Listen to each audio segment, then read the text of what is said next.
Si tu as cliqué sur cette vidéo, c'est que tu as sûrement des problèmes d'éclairage. Et t'en fais pas, j'étais comme toi il n'y a pas si longtemps que ça. Si tu regardes quelques vidéos en arrière, tu verras que au niveau de ma consistance de lumière, j'étais un petit peu nulle part. C'est-à-dire que j'avais toujours un truc un peu différent, et évidemment ça ne servait pas trop le contenu de ma vidéo, même au niveau de la qualité. Alors ce que j'ai fait, c'est que je me suis procuré un kit d'éclairage de chez Neewer. D'ailleurs, c'est le petit partenaire de la vidéo aujourd'hui. C'est eux qui m'ont envoyé directement des éclairages continus pour pouvoir proposer ce type de contenu. Alors le kit qu'ils m'ont envoyé, c'est le NW48. C'est un éclairage bichromique, donc c'est-à-dire blanc froid jusqu'à blanc chaud. Donc on sait régler évidemment la température de la lumière. Alors le petit plus là-dedans aussi, c'est que tout arrive avec des softbox. Donc j'en ai un juste ici, hop là. Voilà, vous voyez à quoi ça ressemble, c'est assez grand, vous voyez, par rapport à moi. Donc on est sur du 20 par 28 pouces. Alors vous avez évidemment ici la petite je veux dire, le petit tissu softbox par-dessus. Évidemment, si je l'enlève, vous voyez que tout est en, je veux dire, argenté à l'intérieur. Donc ça peut s'utiliser de deux façons, même trois façons différentes, avec la softbox, avec du coup le diffuseur blanc, ou alors carrément uniquement avec le petit émetteur lumineux qui se retrouve ici. Alors le montage, il n'est pas trop compliqué. Tout fonctionne en fait avec des tiges métalliques qui viennent se tendre ici et qui vont venir se courber à l'intérieur de votre éclairage. Et puis après, vous n'avez plus qu'à installer ça sur les deux pieds qui sont fournis. Donc n'oublions pas qu'ils sont fournis. Je vais faire même d'ailleurs un petit point sur ce qui est fourni. Donc quand vous recevez votre paquet, vous recevez évidemment un sac de transport avec du coup deux pieds, comme je l'ai dit juste avant, deux softbox, deux éclairages. Évidemment, à chaque fois le double de kits colorés. Donc on a du jaune, du bleu et du rouge qui sont assez sympas pour faire des éclairages, allez, je veux dire très artistiques. Et alors au-delà de ça, vous avez évidemment tout ce qui est ajoute, on va dire, au niveau des éclairages, c'est-à-dire que pour l'instant, ils fonctionnent sur secteur, mais vous pourriez très bien acheter par la suite des batteries. Donc là, pour le coup, moi, je me sers de ça sous secteur. Derrière, vous voyez, il y a un petit interrupteur qui dit vers le haut, c'est sur secteur, vers le bas, ça fonctionne sur batterie. Donc c'est assez bien foutu. Et évidemment, vous avez tout ce qui est dimmable à l'arrière. Tout ça pour vous dire que c'est assez bien fait. C'est-à-dire que je peux très bien faire ça chez moi, en prise secteur, comme en extérieur. Si je dois faire du contenu, allez, je vais complètement dehors, en plein jour, ou en pleine soirée. J'imagine par exemple les contenus de mariage, où on aime bien enregistrer le passage des gens, etc., où ils vont nous montrer un petit peu leur aperçu par rapport aux mariés, etc. Ça, c'est le genre de choses qui peut se faire facilement si vous avez des batteries. Donc ça, c'est l'élément supplémentaire qui est assez intéressant, c'est savoir qu'ils ont plus ou moins tout prévu là-dessus. Évidemment, les petits panneaux LED sont composés de deux LED, donc vous avez des LED froides et des LED chaudes, et évidemment, quand vous réglez le curseur de l'intensité de la chaleur, c'est simplement les LED qui vont s'intensifier niveau bleu ou niveau froid ou chaud, on va dire. Donc à ce moment-là, c'est assez intéressant parce que ça veut dire que vous n'avez pas spécialement des LED RGB qui vont venir vous bouffer le budget, parce que évidemment c'est quand même beaucoup plus cher aussi. En parlant de budget, au niveau de ces deux éclairages-ci, donc c'est vendu en kit, vous en avez deux directs, vous êtes aux alentours des 170 € à l'heure où je vous parle aujourd'hui. D'ailleurs, pour ceux que ça intéresse, il y a évidemment un petit lien dans la description d'affiliation, disons clairement et de façon transparente. Pour soutenir simplement la chaîne, il n'y a rien du tout là-dessus à part juste du soutien. Donc je vous remercierai si jamais vous voulez commander le kit d'éclairage et vous passez par mon lien. À côté de tout ça, du coup, au niveau de l'éclairage, c'est assez chouette. Franchement, c'est continu, l'intensité, elle est juste ce qu'il faut. Faut pas plus, faut pas moins. Je m'en suis servi moi personnellement pour faire des photos aussi en intérieur, c'est-à-dire que je les ai utilisées comme éclairage de studio. Alors je sais que normalement on utilise des éclairages flash pour tout ce qui est photographie, mais honnêtement, même en photographie, j'ai su me débrouiller sans trop de problèmes. Ça a été assez simple même à gérer et à éclairer. Donc moi je ne pourrais que vous les conseiller. Alors aussi, dernière chose et pas des moindres, vous avez une petite télécommande. Ce qui est super intéressant pour régler votre éclairage par la suite, si vous êtes à distance. Vous avez la petite télécommande qui se connecte directement, vous êtes en 2.4 GHz, Il suffit de regarder le channel qui est utilisé, vous réglez le même channel que pour vos éclairages, et ensuite vous êtes tranquille. À savoir que vous pouvez faire de 1 à 10 chaînes, donc typiquement c'est comme si vous aviez 1 à 10 éclairages. Donc voilà, vous pouvez mettre pas mal d'éclairage là-dessus.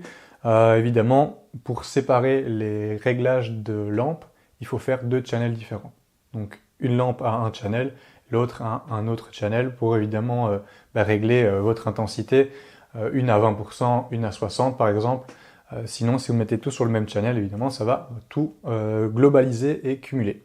Donc c'est un peu débile de le faire comme ça. Une dernière chose dont je ne vous ai pas parlé, c'est que les éclairages sont branchables aussi en USB. Donc vous les branchez en USB sur votre ordinateur, alors non pas pour éclairer, mais simplement pour mettre à jour le firmware de vos éclairages, pour être sûr qu'ils soient toujours mis à jour en temps, en heure, et éviter comme ça toutes sortes de problèmes qui pourraient arriver, même au niveau de la gestion des LED, etc. Donc moi je trouve ça assez intéressant, ils ont quand même bien fait la chose. N'hésitez pas à regarder peut-être un peu plus en détail là-dessus. Moi à côté de tout ça, j'avais un éclairage complètement claqué au sol avant, c'est-à-dire que j'avais, donc comme vous le voyez derrière, j'ai mon petit néon qui fait ma petite couleur colorée, et avant ça, j'avais un petit panneau LED qui venait juste se mettre ici en face de moi. C'était pas super diffusé. D'un autre côté, je gérais comme je pouvais l'éclairage avec un petit peu de lumière naturelle, sauf que le problème c'est que c'est tellement changeant que d'une minute à l'autre, ça peut complètement tout changer dans l'éclairage de votre vidéo et au niveau de la qualité. Donc d'avoir un éclairage continu, que je puisse fermer les rideaux et faire uniquement mon éclairage grâce à tout ça, c'est vraiment un super gain de temps. Alors, vous êtes sûrement peut-être dit, tiens, mais pourquoi est-ce qu'il a genre un éclairage en main et l'autre il est, on imagine, en face de lui? Vous avez raison. Moi j'utilise du coup un éclairage en un seul point, donc avec la keylight et derrière ma backlight. Et alors, évidemment, les rideaux ne sont pas super méga opaques, mais ça permet au moins de remplir un petit peu mon visage du côté gauche, de mon côté gauche, votre côté droit. Mais sinon, je pourrais très bien utiliser cette lampe-ci de ce côté-ci et faire en sorte d'avoir une fill light qui soit un peu plus intense. Moi, je préfère comme c'est ici. C'est vrai que le niveau d'intensité minimum peut être trop fort par rapport à ce que je souhaiterais pour une fill light. Donc ça, c'est pas trop mal. Maintenant, il faut bien nuancer en fonction de votre usage. Moi, je pense que déjà avec une seule, ça marche super bien. Mais avec le kit de 2, ça permet au moins de vous sortir de certaines situations où vous auriez besoin de plusieurs éclairages. Donc par exemple, moi ici, je sais que je dois refaire des b-rolls pour d'autres vidéos. Plutôt que de bouger tout mon éclairage ici, tout mon setup, j'ai juste à reprendre ceci, à le fixer ailleurs, faire mes petits b-rolls, etc. Je pourrais même le garder en main si j'ai envie ou avec quelqu'un. Et mon éclairage est toujours parfait, on va dire, en fonction de ce que j'ai envie. Donc voilà pourquoi j'utilise qu'une seule light pour l'instant.